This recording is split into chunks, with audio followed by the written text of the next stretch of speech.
Suara Wong Desa. Assalamualaikum warahmatullahi wabarakatuh. Para sedulur, jumpa kembali dengan saya Cak Yudi. Masih di channel Cak Yudi TV. Dan sebagaimana biasa masih di acara Suara Wong Desa.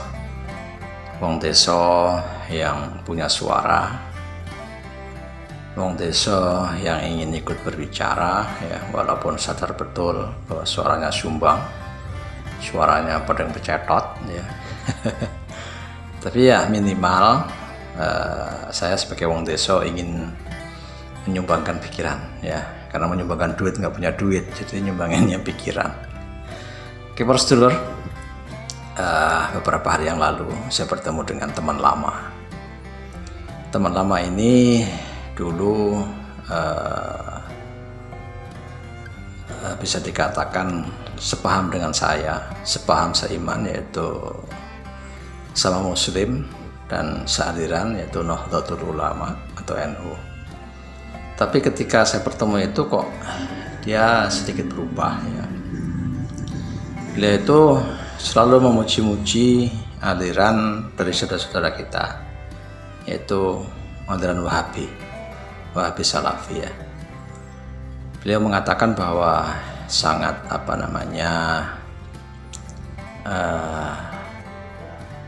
ikut tidak terima karena beberapa hari yang lalu atau bulan yang lalu ada salah satu penceramah dari Wahabi ditolak, ya, di berbagai daerah, terutama di daerah Jawa Timur.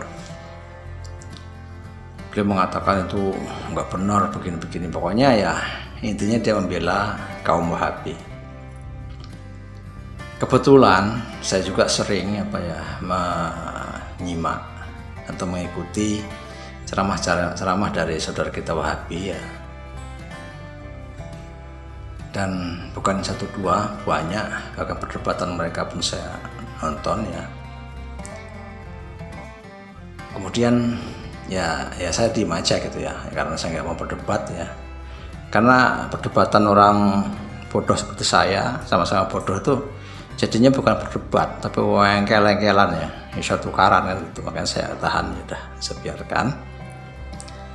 Kemudian beliau mengatakan kepada saya, kalau saya nggak percaya, saya mau diajak nanti hari Minggu di pengajian Wahabi di wilayah Blok M Jakarta, ya, tentunya. Betul. Ya, sebenarnya saya nggak mau datang karena saya tahu lah, ya, isi ceramahnya bagaimana, itu kan. Karena saya sudah mengikuti banyak, ratusan dari KK Wahabi, saya, ya, ikuti ceramahnya lewat YouTube itu, ya. Oke lah, biar hatinya dia plong itu, ya, saya ikut. Karena hari Minggu kan libur, kita kerja, saya ikut, saya dibawa ke Blok M, ya.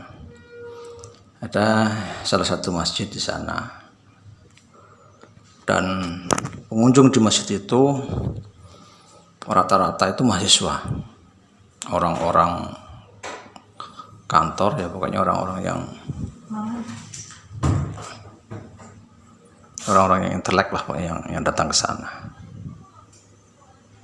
Kemudian saya datang, ya, hari Minggu itu, dan benar ceramah dia itu seperti yang saya duga gitu, ya, sangat berbeda dengan ceramah yang ada di perkumpulan mereka.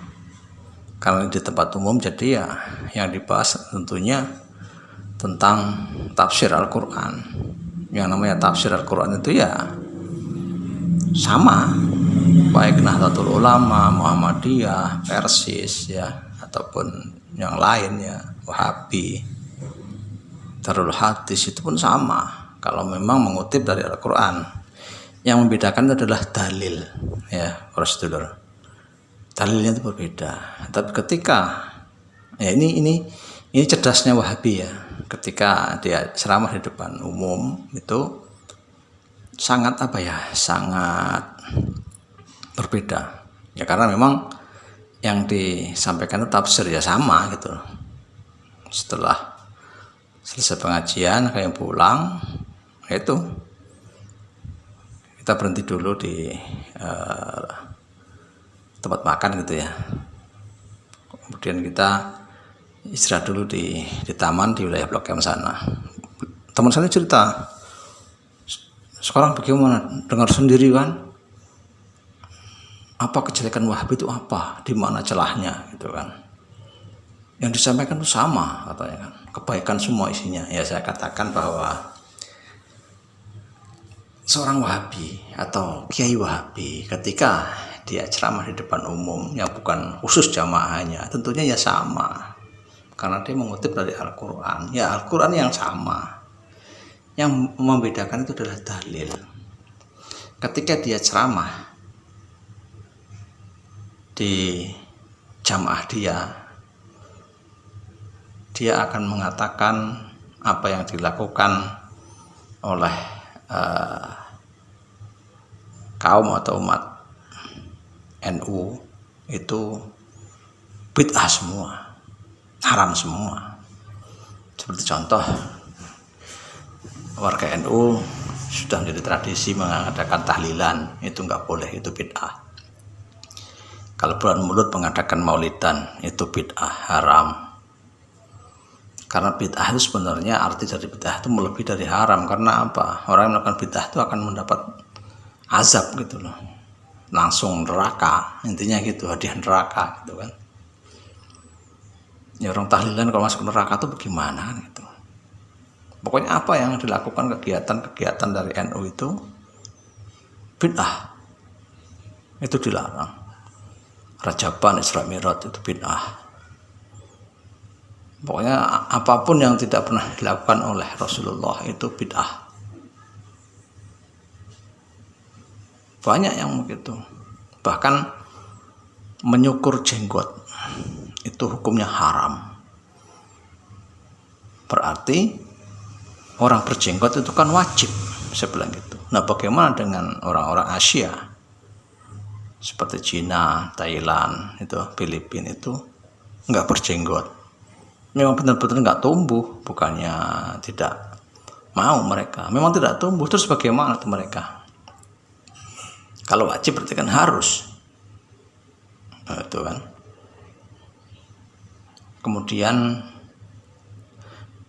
musik itu haram, tidak boleh. Apapun yang ada musik itu haram, termasuk lagu Indonesia Raya itu pun haram, nggak boleh. Wayang haram. Nah ini pernah ribut ini beberapa tahun yang lalu ya, bahwa wayang itu haram. Jadi semuanya pelaku wayang itu harus segera bertaubat kembali ke jalan Allah, dia bilang begitu. Ya kan pernah dulu ya yang rame itu, para dalang-dalang protes itu kan. Nah wayang itu kan seni budaya kita, seni budaya Nusantara, diharamkan oleh mereka. Menurut mereka kita harus lurus seperti orang Arab gitu loh. Sementara kita tahu bahwa di Arab sendiri Wahabi ini sudah mau digerus rencananya. Karena anaknya Raja Salman ya, itu pun sudah mengatakan kalau Arab tidak merubah diri, masih mengikuti aliran atau tata cara Wahabi, maka Arab akan menjadi negara terprimitif di dunia. Karena apa aja haram gitu loh, nggak boleh. Bioskop nggak boleh, apa nggak boleh, musik nggak boleh, haram. Akhirnya sebuah negara atau sebuah daerah akan tertinggal. Nah ini beliau mengatakan bahwa wayang haram. Ya bagaimana dengan pelaku seni? Marah mereka kan. Bahkan ada satu adegan ya, yang ya pokoknya intinya dalangnya itu merekayasa agar kemarahan itu dilampiaskan ke wayang juga gitu kan. Itu ada, silahkan Anda ini searching di Google. Jadi budaya-budaya yang ada di Nusantara, yang ada pada kita itu semuanya haram, nggak boleh. Ya kalau musik itu diharamkan, tidak ada orang yang bermusik, orang Islam, maka musik-musik dari Barat akan masuk, musik-musik dari orang-orang kafir akan masuk semuanya. Maka yang akan menguasai musik menguasai seni adalah orang kafir, orang Islam tidak boleh, tapi hanya bisa menonton. Akhirnya apa? Kita akan dijejali oleh karya-karya orang kafir. Contoh, lagu Naik-Naik ke Puncak Gunung. Itu kita sebagai orang Islam nggak ada yang tahu tadinya. Oh, lagu itu apa? Kan gitu. Setelah diteliti ternyata lagu itu adalah lagu memuja kepada Tuhan Yesus. Dihaluskan. Ya, naik-naik ke puncak gunung, tinggi-tinggi sekali, tinggi itu kan di atas. Kiri kanan, kanan kiri, itu kan simbol mereka menyembah Tuhan. Inilah kebodohan orang Islam. Berkarya tidak mau, tapi bahkan mengharamkan seni, tetapi ketika seni masuk tidak bisa membendung. Nah inilah menurut saya kebodohan gitu loh. Terus ada lagi saya dengar ceramah dari kaum Wahabi bahwa seorang wanita yang tidak berjilbab itu dosanya sangat besar, sama dengan setiap hari berzina katanya dosanya. Ya menurut saya ini kan ngawur gitu loh. Ya. Oke, saya setuju kalau orang tidak menutup aurat itu berdosa. Memang karena menutup aurat itu adalah perintah Tuhan, kan begitu. Nah, tapi ya jangan disamakan dengan berzina setiap hari. Hukum zina itu seperti apa besarnya kan? Kalau sampai kaum wanita ini mendengar semuanya kan marah mereka. Yang mending berzina aja mereka tiap hari kan? Mending jablay sekalian kan gitu daripada melepas nggak memakai jilbab sama berzina setiap hari. Ini kan dalil-dalil yang ya kita tahu bahwa dalil itu adalah ciptaan manusia gitu. Memang manusia yang terpilih. Tapi ya saya pernah mendengarkan ceramah ya dari Kiai NU. Beliau mengatakan bahwa Wahabi ini pentolannya dulu kiainya itu adalah seorang yang pesanan dari pejabat atau pemerintah yang zalim. Jadi mereka itu pemerintahan zalim dan pemerintah takut kalau ada pemberontakan. Maka dia memaksa satu ulama zaman masa itu ya untuk membuat dalil melarang orang berkumpul karena sang pemimpin ini takut kalau ada orang berkumpul, itu takutnya nanti ada pemberontakan. Makanya mereka melarang kalau ada musik kan orang kumpul, takutnya di belakang itu ada perkumpulan untuk memberontak, akhirnya musik diharamkan. Tahlilan kan kumpul-kumpul itu nggak boleh, takutnya nanti membahas masalah pemberontakan. Akhirnya apapun yang jenisnya kumpul-kumpul itu dilarang. Kita ziarah di makam kalau lebaran itu kan kumpul, itu pun dilarang. Aslinya dalil-dalil itu adalah dalil pesanan dari pemerintah ya, pemerintah yang zalim tentunya ya. Karena takut kekuasaannya akan digoyang oleh masyarakat. Nah, ini saya pernah dengar juga seperti ini. Nah, cerita-cerita ini kemudian saya sampaikan ke teman saya itu. Akhirnya teman saya itu bimbang. Wah, apa iya katanya gini.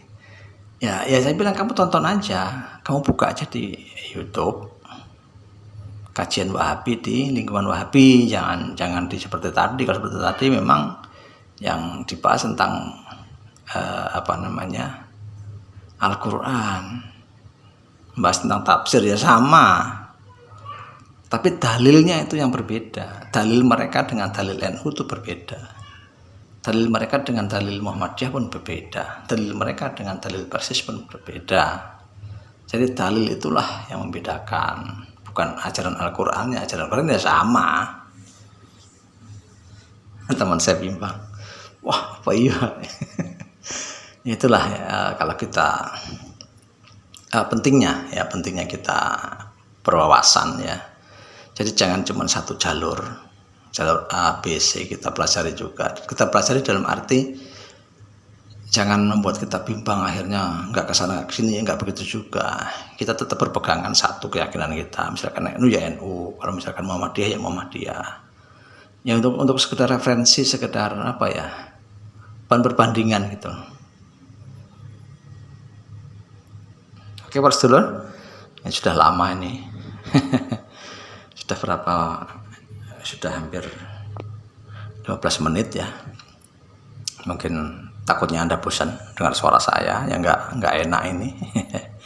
Oke, para sedulur, mungkin sekian dulu pertemuan kita pada hari ini. Ya, mohon maaf apabila ada pihak-pihak yang tersinggung atas ucapan saya. Billahi taufiq wal hidayah. Assalamualaikum warahmatullahi wabarakatuh. Jangan lupa like, comment and subscribe channel Kakudi TV. Terima kasih.